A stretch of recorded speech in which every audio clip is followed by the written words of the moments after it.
Hello and welcome to Ula Tea Leaf Readings. My name is Lenor, and tonight I'm going to be reading your tea leaves. This is a horoscope for Aries. If Aries is your solar, lunar,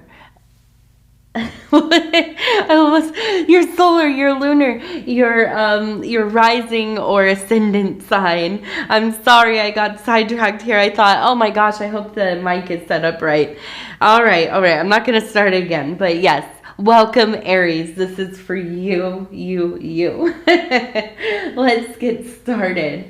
And so we have the Five of Swords. I know. Not exactly our favorite card. It is one of defeat, but I am reading for Aries, so the likelihood that the defeat is yours is probably minimal. You might be the one, besting someone. So we're going to go ahead and take a look. We're going to see what these tea leaves are going to tell us. All right, knock, knock, knock, and we flip this one over. Okay. And so I want to tell you, first of all, if you haven't seen one of the videos since the beginning of the year, happy 2025. I know, we're off to kind of a rocky start here as far as these, disasters, all kinds of stuff going on. But I'm still firmly in the belief that this is going to be a really important year for our growth as individuals and collectively, that, despite all of the stuff happening in the world, it's going to be a good year. We're going to make it a good year. We're going to make use of these troubles. We are going to find our blessings. Okay? All right. Thank you for being here. I love ya. Let's get started. Okay, here we go. So we have the number 20. Immediately, we're seeing that up there. 20. Okay. Now, over here, we also have the number 29. 29. Okay. 20 and 29. Maybe we need to write that down. 2029. 4 years from now, something is coming. All right, let's see. We also have it looks like a person wearing maybe the mask of, I would say maybe something like a deer, possibly a ram. You could see right here where this would be those horns. And when I see these kinds of figures where it's maybe looks like it's half humanoid, half animal, or a humanoid wearing a animal mask, I immediately think of the high priestess, the high priest, one who is likely conducting, or I thought this little piece would come down. It did not. Who is conducting ritual, ceremony, maybe as a guide of some kind. Now that I'm seeing that this is likely the head of a ram, I am wondering if this is actually you stepping into the role of initiator, the role of, that which invites the uninitiated into the temple. And what does that mean? Well, to kind of put it practically, you could think of like, you're the one that's had all of these like spiritual downloads. You have been studying, you've been really working on your self-development, getting your life in the order that you want it. You are building upon your relationship with the divine. You are swimming in that agape. What is agape? It is love of God. God loving you and you loving God, or whatever you call it, the divine, the cosmos, the universe, and so on. And you go into work every day, right? We all have to work. I don't care if you are, the most ascended person in the whole earth. right? You're going to have to work in some capacity, right? We still have to upkeep our physical forms and our Malkuthian kingdoms, that is our physical world, our domestic life, our paying our bills, eating, moving our bodies, and, all the other things. And so you go into work, right? Because, you got to pay the bills. And maybe not in a judgmental way, but you're maybe probably surrounded by people who are not as concerned about, the universe, these big existential questions, the conspiracies of the world, the workings, the things going on behind the scenes, and all the many kind of adjacent concerns of a practitioner, of a person on a spiritual journey. Okay, so you go to work. There's a lot of people around you just kind of going through life, doing the best that they can. And here you are starting to plant seeds, right? Now, you might not be somebody who is like trying to get up on a pulpit and like you're like a missionary trying to convert people. No. But you are talking to people. They are watching you, seeing how you live, how you are lifting the vibration, right? And people are drawn to you. They're curious. They wonder, what's going on with this person? They have almost kind of a glow about them.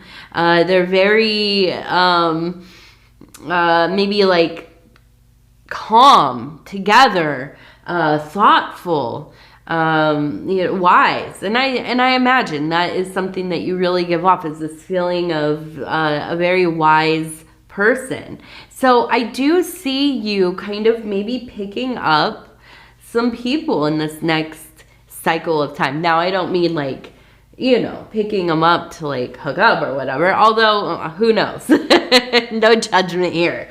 But I do feel like you are drawing people in because you are going through this real process of transformation, and that's visible to others.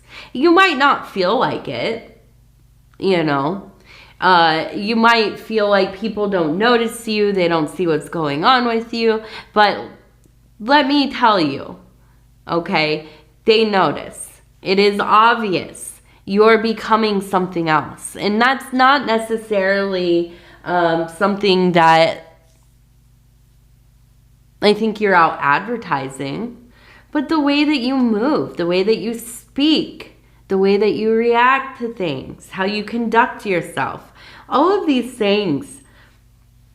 And you know this if you have children, right? If you've ever raised children, you can tell them what to do all day long until you're blue in the face. And you wonder, why aren't they listening to me? Why aren't they, heeding my rules or my advice or commands or, whatever. But they're watching you do the complete opposite of what you're telling them to do. And they're going to follow your actions more than your words, because words become hollow. And words are abstracts, really. So if your kids are watching what you do, they're going to behave in a similar fashion. And I know it's a lot of work. You got to change the way you do things if you want your kids' behavior to change as well. Now, I'm not saying that's a fix-all, okay? I'm not giving parenting advice. My wild child is, she's a wild child. And so she has a wild mom. So I'm not giving parenting advice, but we know this. I mean, this is a basic concept, right? And so this is applicable to all places in our life. And I do think that people see you and they are drawn to you. And the way that you carry yourself, the way that you conduct yourself, the things that you refrain from doing, the things that you do, it all impacts you're not responsible for other people's lives, right? But you do make an impact, if you see that or not, okay? So I see you in this role of really kind of being somebody to initiate, or at least kind of bring some people a little bit into the fold, right? Sharing books. Oh, listen to this podcast. Check out this, YouTube video. Start having lunch together and discussing, like, what are you doing? What kinds of things are you into? What do you think about this? This kind of conversation. And what I call this is building. This is building with other people.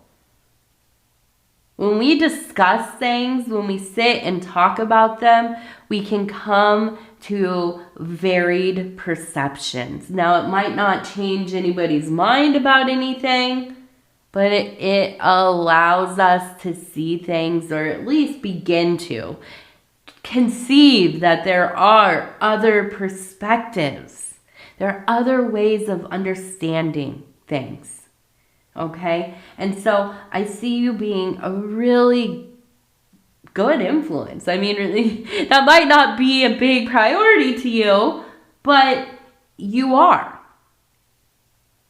You will bring people into self-development through your own work, which is powerful.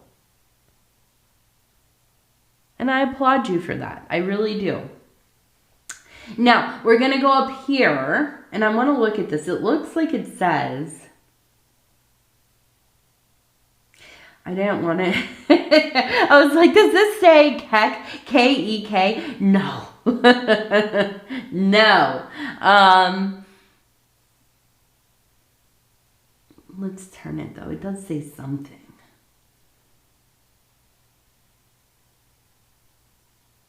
So it does look like it's maybe like a, let me see right here.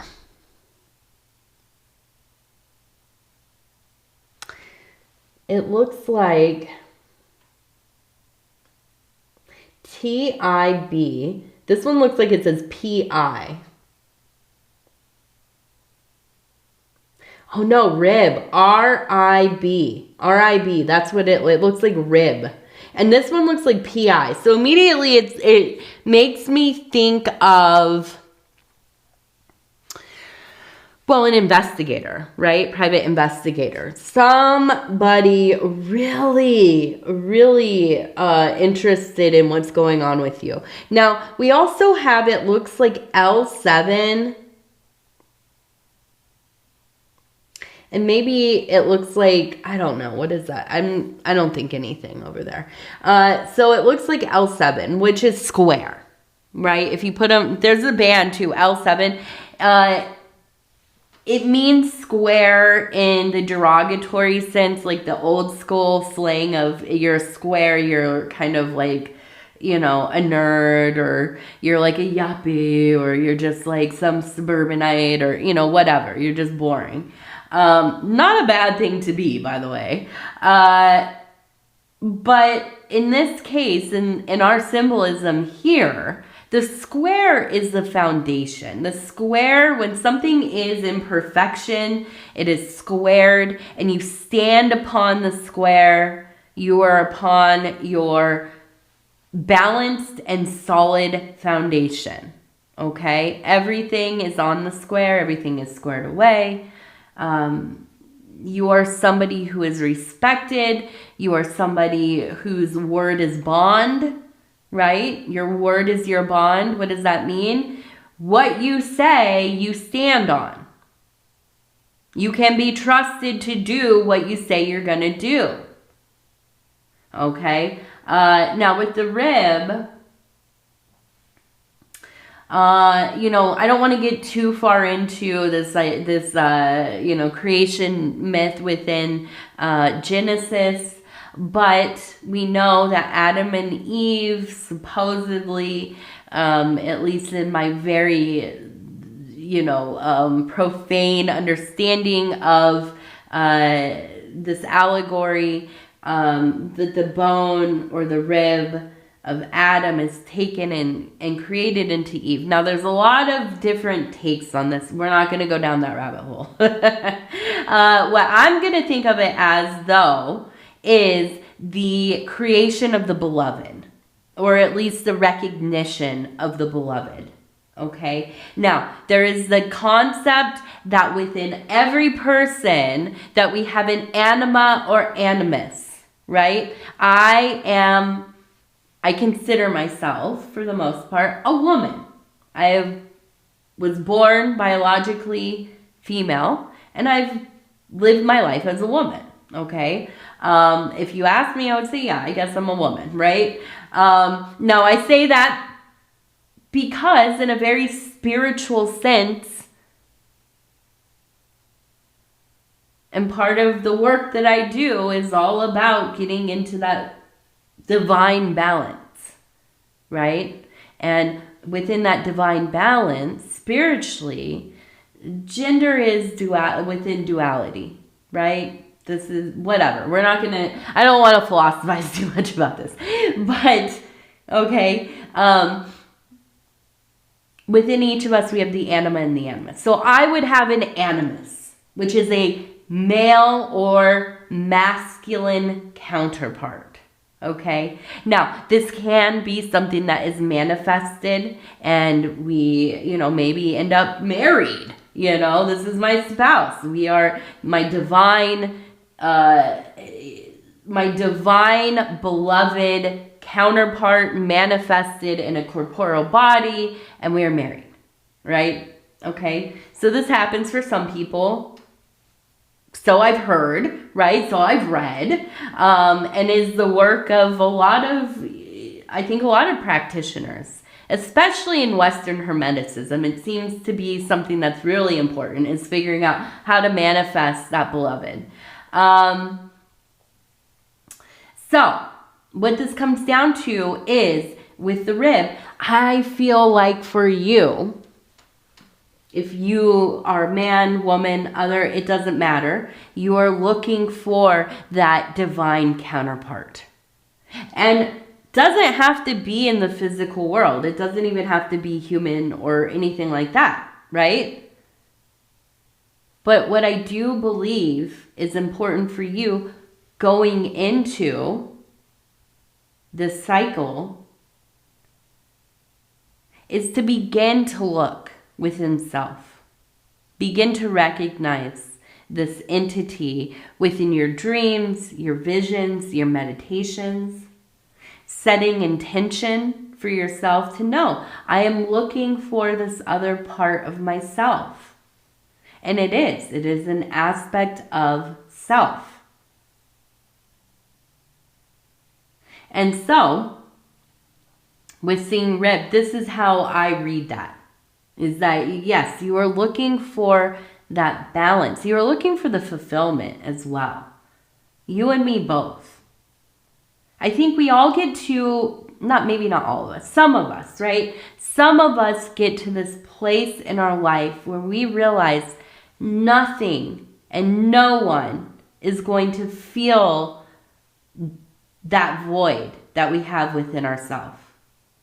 Nobody, no matter how much they love you, no matter how much you are connected, no matter how well you get on, how you could love each other endlessly till the end of the universe, right? And beyond,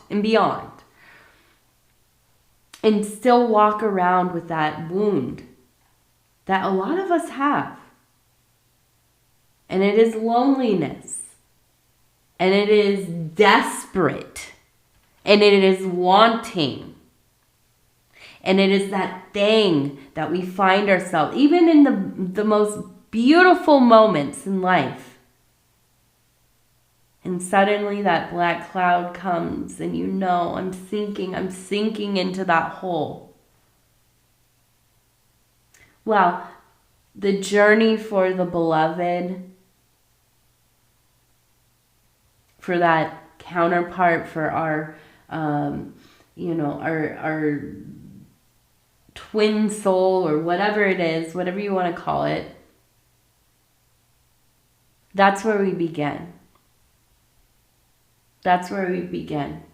And we start to court ourselves, right? We start to find ways to express the love as you would. Imagine you're trying to get engaged and, woo this person that you probably know them pretty well, right? You've been dating and you decide, yeah, I want to get married. Let's see if they want to get married. I'm going to treat them the best, that I ever can. I'm going to go out of my way to make them know I think about them, I love them, I consider them, I listen to them. I would do anything for them. But you apply that to yourself. I know, it seems like you hit a wall there for a second. You're like, what? But you do. You start to court yourself. You look for this animus, this beautiful being, this ideal. And you court. And I know it sounds silly, but here you are. You're on a magical channel listening to divination. So you might have a little bit of magical thinking in there after all. And this is where we begin to heal that wound. And I see you. I see you working hard. And I'm proud of you.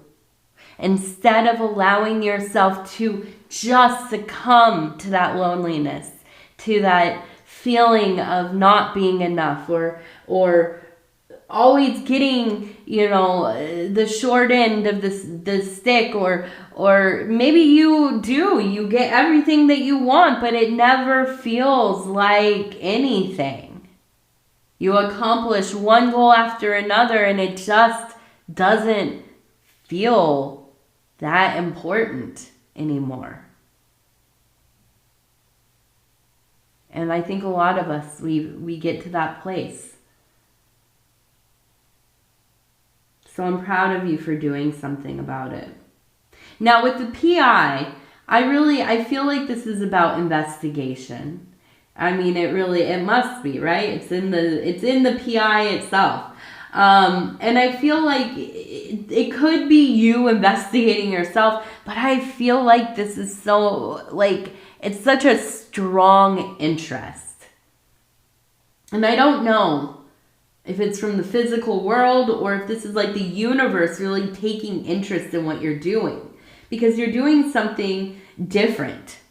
This year, 2025, feels different. Tell me I'm wrong. It just doesn't feel the same. It doesn't feel as easy as some of the last ones have. Not that they have been easy. Don't get me wrong. They've been hard.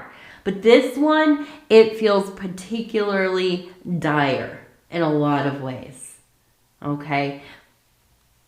I don't know about you, but I know for me, I excel under pressure. When things get bad, I'm going to show up. When things get reckless and chaotic and it's like one thing after another, trying to catch up, trying to do this, I am on 100%. I don't know if that's a good thing or a bad thing, but I'll tell you what. I'm not scared to face all of this. And I hope that you aren't either. Especially because you're an Aries.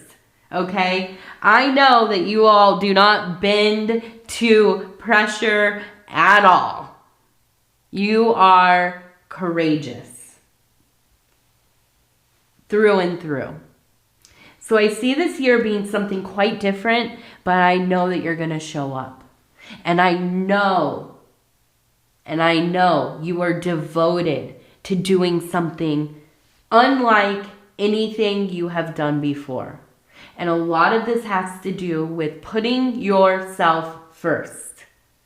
A lot of this has to do with making a way for yourself, continuing to grow, continuing to heal. And I promise you, by the end of this year, you're going to look back and think, I barely recognize that person that I was in January. I barely recognize them. Not in a way that there's anything wrong with who you are right now, but you are devoted to this work. The energy is off the charts. There will not be defeat. I reject the idea. Not here, not now. All right, let's see. I've been so sick, you guys. I am so excited I could get out of bed today, and I worked out, and I was able to cook some lunch, and oh my goodness, the last 2 days I felt bad, miserable. I mean, I'm not going to go into how it was just gross. I was so sweating so much because I had such a fever and this respiratory stuff. Oh my goodness. But I'm back. And I know I'm just I'm pumped. All right. So we have this beautiful butterfly up here. You can see. So this just confirms the metamorphosis, the growing. And the change. I mean, absolutely. Now, over here we have a blue jay and we have a telephone. So we have maybe a family member who is related to the number 6. Maybe a birthday or a special date. Maybe they live in apartment 6 somewhere or something, but they will be calling you. And I know this person feels very abrasive, but I get the impression that they really need you right now.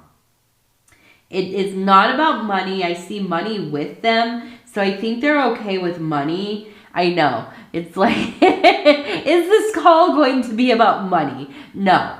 Or them asking for money. No, I don't think that's it. I think, and I'm looking, I want to turn it this way real quick. Okay, so I feel like this is actually maybe about a father figure. We have the seahorse, so that to me always represents the father.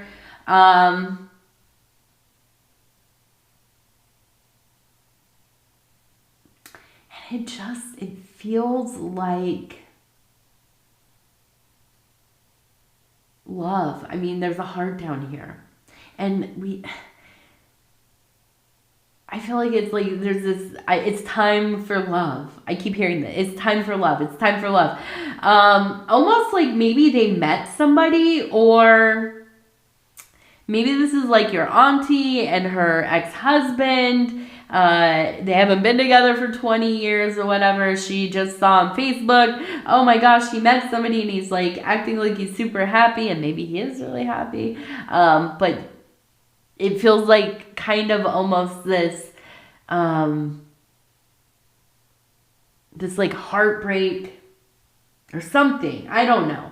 But I do feel there's a dad involved of some capacity, and love, and finding love. So I don't know exactly what that's about, but I want you to shout it out in the comments if you know, if you want to share, if it's not too private, something. Maybe this is the year of love. Maybe people are really going to realize that the world is not going to wait around for us, right? The world is just going to continue to do what it does, and that is be very chaotic. And we better lean into the things that we care about, the things that make us happy, the things that take away that, existential pain that we all kind of dwell in. Leaning into love. Love of self, love of family, romantic love, friends, humanity, all of it. All right, we're going to do our lucky numbers. I'm going to go ahead and roll 3 times. Number 61, we have number 61. Number 47. 62. Beautiful. All right, now we're going to do our self-care affirmation cards. These are just going to be kind of the end punctuation, little food for thought at the end here. And we're going to just flip through, stop where it feels right, and see what it says. It says, cloud of release. I release my stress and worry. Like a cloud, it floats away, and all that's left is stillness. In that stillness, I am held by a loving God. I am held by a loving God. Beautiful. All right, Aries, I love you. I love you. I love you. If you want to like, subscribe, leave a comment, I would love to hear from you. Other than that, I just want to say, if you are a praying person, please pray for people over there in California. I know there are tons of natural disasters and other kinds of things going on in the world, and I don't often bring them up, but some of you might know, or you don't know, I don't know. But my husband and I, shout out to my husband over at Dove and Serpent Tarot. My husband's name is Paul. He's amazing. Go check him out if you haven't seen him. We are from California. We don't live there anymore, but both born and raised, not in Southern California, Northern California, I know. And if you're from Cali, you know there's quite a divide between the Southern and the Northern. But these are still our fellow Californians and, our fellow human beings. And my goodness, it has just been really difficult to see what has transpired with all of the fires and things. And, if you are a praying person, please pray. Send them your love and hope that we can all figure something out going forward. I don't know. I can't even, I have no idea, but, all I can do is try to continue to pray and be there as much as I can for those I love in many different situations that affect all of us, right?